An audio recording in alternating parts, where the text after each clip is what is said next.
चलिए दोस्तों, स्वागत है आप सभी का वर्ल्ड अफेयर्स चैनल पर। स्टार्ट करते हैं अपने आज के करंट अफेयर डेली बेसिस पे। यहाँ पर आप पढ़ सकते हैं कि point organizer special day and school day news of the day and PY cues.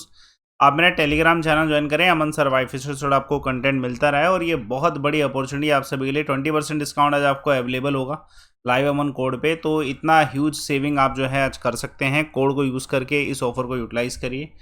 चलिए, पहला क्वेश्चन आज का, हमारे राष्ट्रपति जो हैं द्रौपदी मुर्मू जी, उनके द्वारा वर्चुअली लॉन्च किया जाने वाला है प्रधानमंत्री टीबी मुक्ति भारत अभियान। तो ये किस तारीख को? तो ये आज ही इसे लॉन्च किया जाएगा।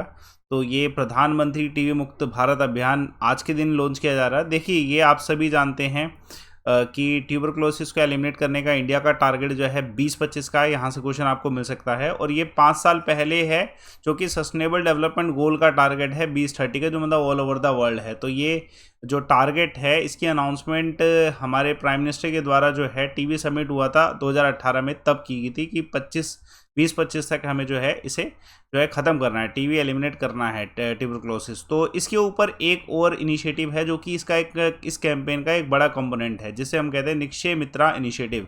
जिसमें जो डोनर, जिसे निक्षय मित्रा कहा जाता है, वो स्टेक होल्डर की तरह काम करेगा, पॉलिटिकल पार्टीज, कॉर्पोरेट। और देखिए, ये जो सब इसके लिए जो है 3 लेवल पे काम करना पड़ेगा। पहला न्यूट्रिशनल, एडिशनल डायग्नोस्टिक और वोकेशनल सपोर्ट। तो इसी के ऊपर जो है राष्ट्रपति जी के द्वारा डिस्कशन किया गया। Let's see the next question.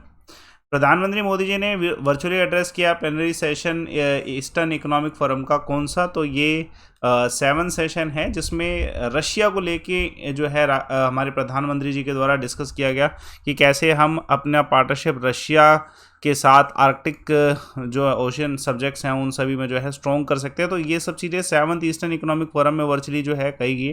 तो इसमें देखिए, आप सभी जानते हैं इंडिया और रशिया का जो रोल है, अगर देखा जाए तो वो बहुत ज़्यादा स्ट्रॉन्ग डिप्लोमेसी है इंडिया और रशिया की। बहुत सारे, अगर अभी यूक्रेन पे अटैक किया रशिया ने, उसके बाद भी जो है इंडिया ने जो है ऑयल जो है परचेज़ किया एंड मैनी अदर थिंग्स। तो ये सब चीज़ें, इसके अलावा प्राइम मिनिस्टर मोदी जी के द्वारा ये भी कहा गया है कि जो भी इश्यूज़ आए, जैसे कोविड की वजह से, यूक्रेन कॉन्फ्लिक्ट की वजह से जो है पूरी दुनिया को झूलना पड़ा है, और ये जितने भी इशू हैं उनको डिप्लोमेसी और डायलॉग से ही जो है सुधारा जा सकता है। Let's see the next question.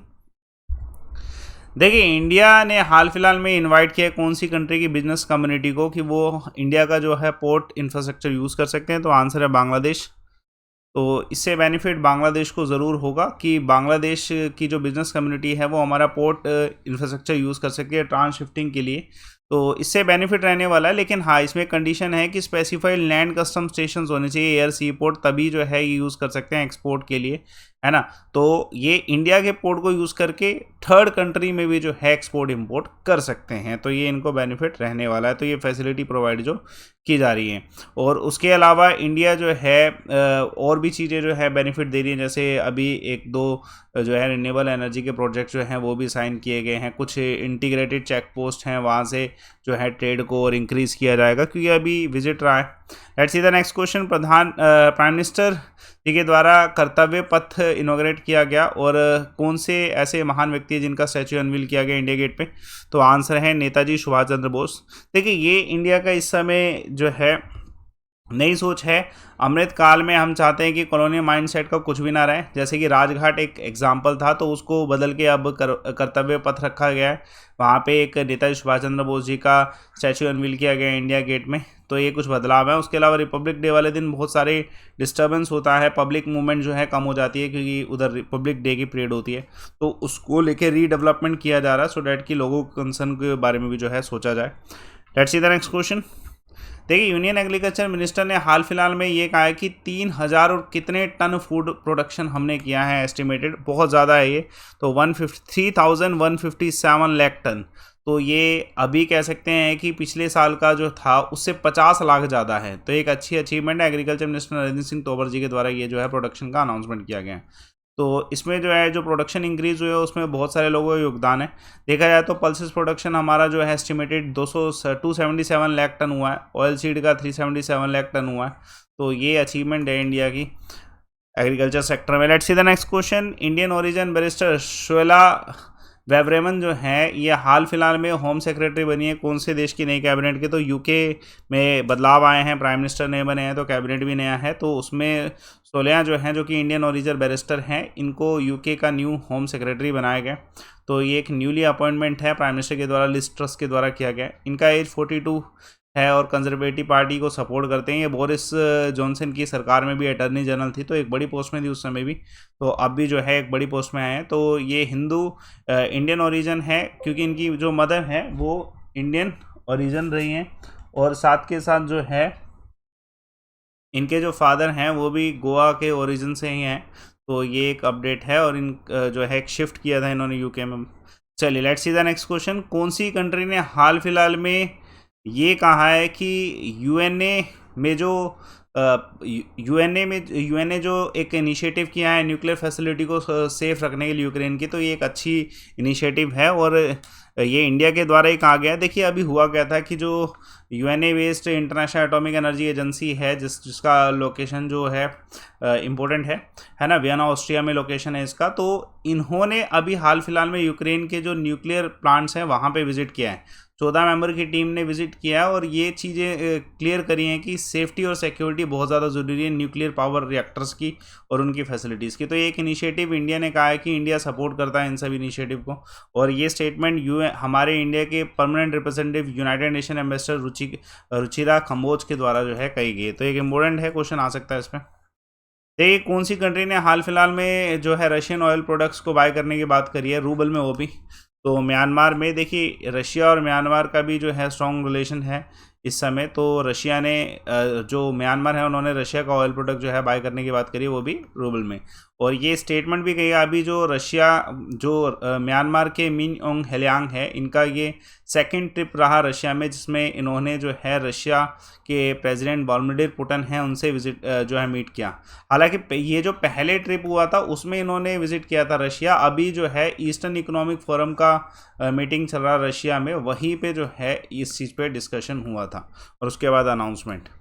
Jaishankar जी के द्वारा, एक्सटर्नल अफेयर मिनिस्टर जी के द्वारा हाल फिलहाल में ब्राज़ील को विश किया गया है उनकी इंडिपेंडेंस पे। तो ब्राज़ील को 200 साल पूरे हो चुके हैं उनकी आज़ादी को, तो डेफिनेटली एक लॉन्ग टाइम ड्यूरेशन है 200 साल कंटिन्यूटी इंडिपेंडेंस की।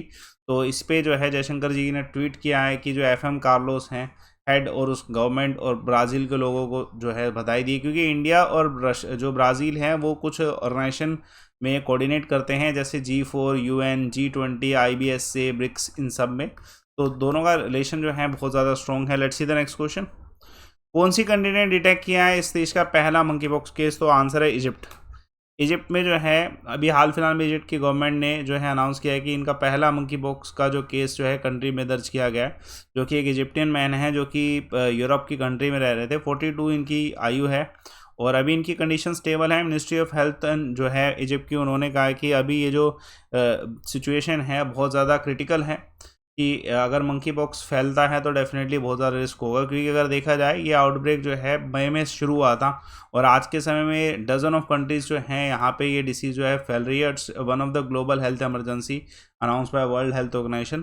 तो इसका इशू जो है बहुत बड़ा है। मिडिल ईस्ट में जो है ये जो है बहुत ज़्यादा फैला है, इवन यूरोपियन कंट्रीज़ में। तो इम्पोर्टेंट है। क्विक पॉइंट देखिए, हाल फिलहाल में यूनियन मिनिस्टर निर्मला सीतारमन जी के द्वारा ये कहा गया कि बिल हमारा जो डाटा प्राइवेसी के ऊपर है, ठीक है, उसको जल्द से जल्द लाया जाएगा। उसके अलावा US से रिलायंस इंडस्ट्री जो है उन्होंने US से बेस्ड एक सोलर एनर्जी फर्म है, इसे जो है एक्वायर किया है, जिससे 100 गीगावाट सोलर एनर्जी प्रोड्यूस की जा सकती है। अदानी पावर जो है ये इन्होंने अपना जो इलेक्ट्रिसिटी एक्सपोर्ट है वो कौन से देश में स्टार्ट किया? तो बांग्लादेश में स्टार्ट किया। क्वेश्चन इस पर भी आ सकता है।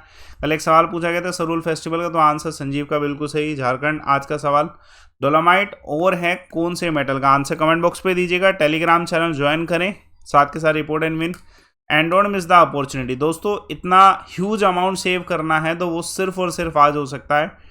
20% डिस्काउंट प्लस 10% कॉइन्स भी मिल जाएंगे। 30% अराउंड आपका डिस्काउंट होने वाला है लाइव अमन कोड से, तो मिस मत करना। ये ऐसी अपॉर्चुनिटी अनलिमिटेड एक्सेस के लिए, ये डिस्काउंट भी मिल रहे हैं और अनलिमिटेड एक्सेस भी मिल रहा है। सभी एग्जाम्स में आप तैयारी कर सकते हैं अनअकैडमी पे आके। आपको सिर्फ आज इतना ही करना है, सिर्फ आज ये मौका अवेलेबल होगा ये आपको अनअकैडमी पे बस कोड लगा के लाइव अमन अपना गोल सिलेक्ट करना है, लाइव अमन कोड लगाना और प्रोसीड टू पे करना है ह्यूज डिस्काउंट के साथ और अनलिमिटेड एक्सेस के साथ, जिसमें सभी टीचर सब कुछ अवेलेबल होगा। तो ये अपॉर्चुनिटी मिस ना करें, लाइव अमन कोड यूज़ करें। बाकी सेशन को लाइक करें, शेयर करें, चैनल को सब्सक्राइब करें। Thanks a lot for watching.